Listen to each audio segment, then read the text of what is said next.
Welcome to the African News Update on Top Accolade News. The headlines: Namibia faces pivotal election as Swapo's 34-year rule is tested.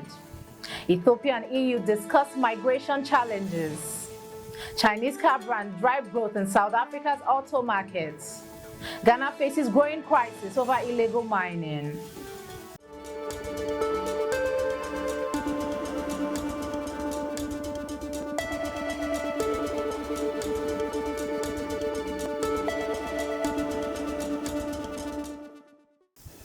In politics, Namibia faces pivotal election as Swapo's 34-year rule is tested. Namibia is gearing up for its most competitive election yet, with many voters heading to the polls this Wednesday. After 34 years of rule by the Swapo party, the race is tightening as the party's support has eroded due to rising unemployment, corruption scandals, and growing inequality. If Netumbo Nandi Ndaitwah, Swapo's candidate, wins, she will become Namibia's first female president. However, a loss for Swapo will mark the first transition of power since independence in 1990.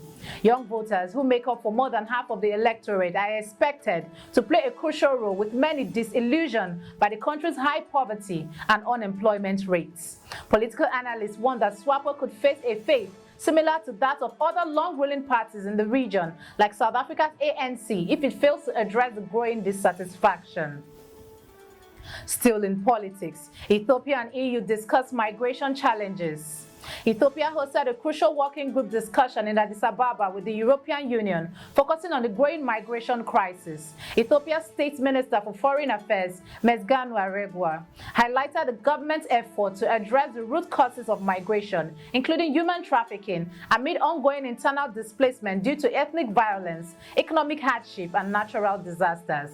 He urged the EU to reconsider its visa restriction imposed in April, stressing that migration is a sensitive issue for Ethiopia, which serves as both a source and transition point for migrants. Meanwhile, Ethiopia's ongoing macroeconomic reforms, including the liberalization of its currency and the EU support for innovation projects, were also discussed during the visit of the EU ambassador.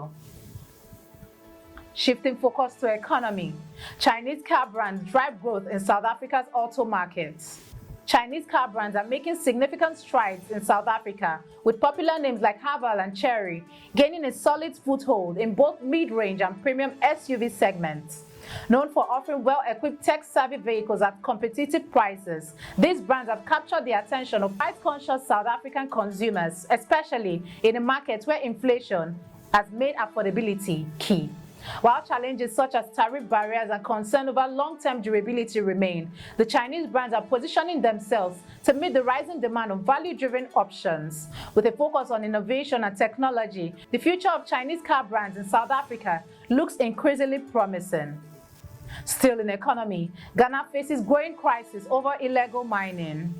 In Ghana, illegal mining is wreaking havoc in the environment, economy, and public health, with thousands of people, including children, being drawn into the trade.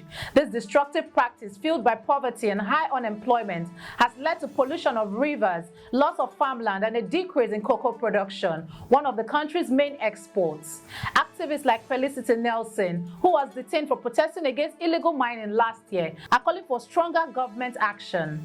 Despite some efforts, including the destruction of mining equipment, critics argue that corruption and political interest, particularly in rural areas, have hindered real progress. With elections approaching, many say Ghana's future is at a crossroad, and activists are determined to protect their country from further environmental and economic damage. You are watching the African News Update on Top Accolade News. Do stay with us. Still to come.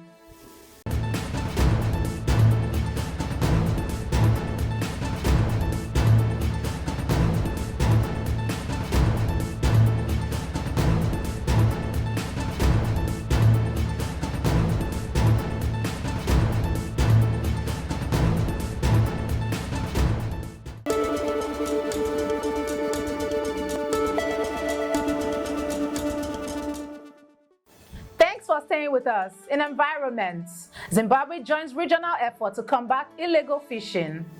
In a bid to secure the future of Zimbabwe's carpenter fishing industry, the country has officially signed the Southern African Development Community Regional Fisheries Monitoring Control and Surveillance Coordination Center Charter.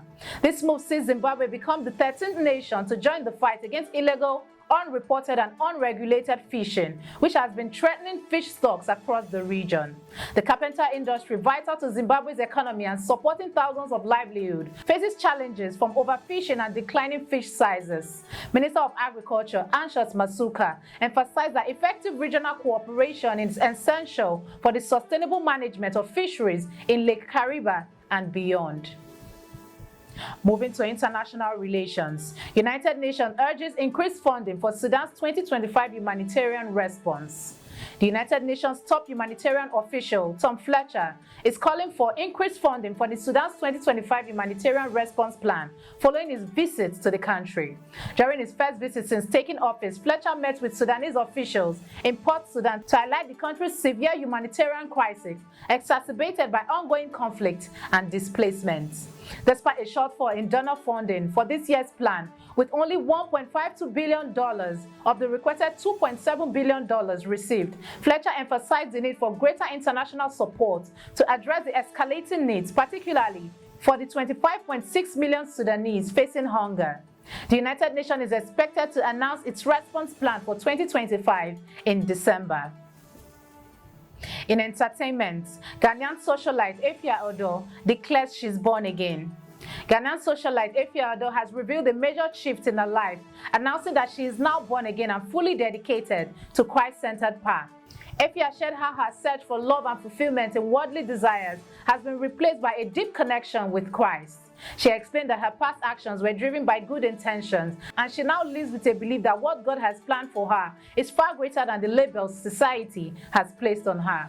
Efia also addressed that she has reframed negative labels like Slay Queen into positive affirmations. Her announcement has sparked mixed reactions from fans, with many applauding her for her spiritual journey. Now in sports, Egyptian team makes history with gold at Singapore Squash Open. 17-year-old Amina Ofil from Egypt has made history at the Vitagen Singapore Squash Open 2024, defeating world number 3 and fellow Egyptian to claim the gold medal. In a thrilling 96-minute match, Ofil won with a score of 4-5, becoming the youngest player ever to win a gold-level PSA Squash Tour title. This victory marked Ofil's 6th title.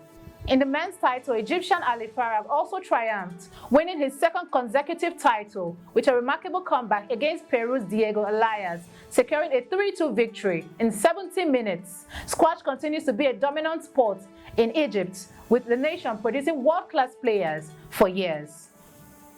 That concludes our African news update for today. Stay tuned for more African news and developments. Thanks for joining us. I am Okocha Ojo-Orumi. Connect and engage with us on all our social media handles. Do have a wonderful day.